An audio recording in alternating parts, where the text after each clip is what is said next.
Unit 1, Presentation 8, Agency and Parole.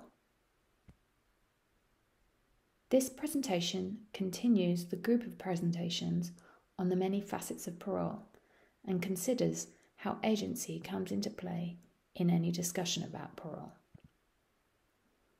One effect of incarceration is the erosion of people's agency, that is, their ability to act independently and make free choices. Consequently, one aim of parole hearing preparation is to help people take control over their future and re-establish a sense of agency, that is, to help them act with intention and be goal-oriented. The degree to which a person has agency is not just about their mindset, though. It is also about the environment they are in and what resources are available to them. For that reason, parole hearing preparation entails engaging family members, friends, and community supporters, as well as re-entry services. In a sense, we are all only really as strong as the support network around us. Helping to mobilize a person's network in supporting their preparation for parole and re-entry is an important role for a parole advocate. It is also the case that correctional institutions need to provide adequate programs and opportunities for people to move forward with positivity in exercising their agency. It is not reasonable to expect a person to use their incarceration to set themselves up for success on re-entry if no programming is put in place to facilitate and support their efforts. As Martin Luther King noted, it is a cruel jest to say to a bootless man that he ought to lift himself up by his own bootstraps. The question arises as to whether it is reasonable to expect an incarcerated person to exercise agency.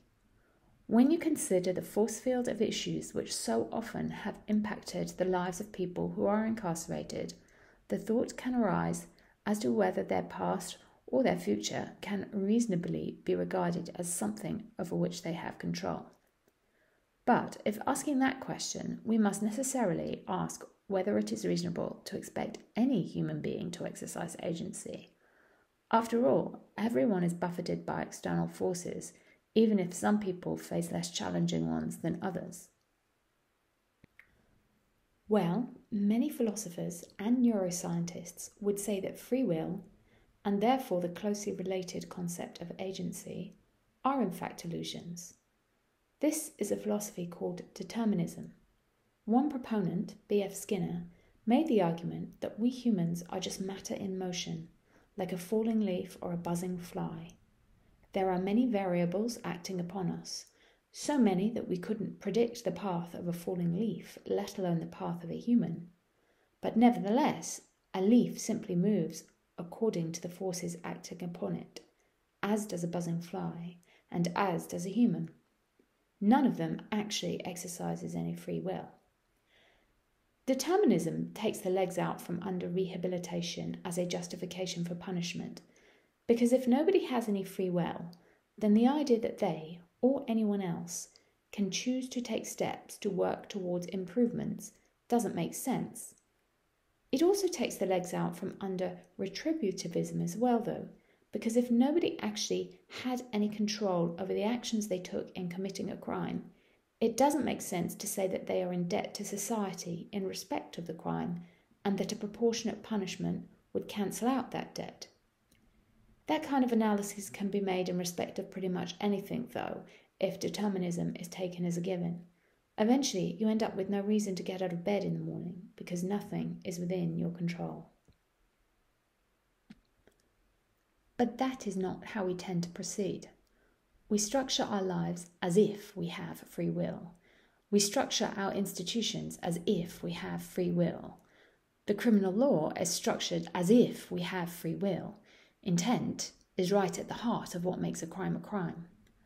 The concept of parole is structured as if we have free will, that we chose our actions in the past and are capable of choosing differently in the future. And beyond that, there seems to be a certain power in acting with intention and assuming responsibility both for the past and for the future. That doesn't mean that we shouldn't individually and as a society examine the forces acting upon us, particularly those that are so often correlated with incarceration. But such examination itself assumes the agency to make changes. For someone preparing for a parole hearing, there doesn't seem to be an obvious alternative to endeavouring to put in place those things which seem likely to lead to success upon re-entry. And by undertaking parole hearing preparation and taking responsibility for both the past and the future, a person has the opportunity to be the subject in a system which so often treats them as its object. The criminal justice system is almost always about something being done to people. They are arrested, they are tried, they are convicted, they are incarcerated. Parole hearing preparation is an opportunity to flip that around and take the lead, to be the subject, not the object.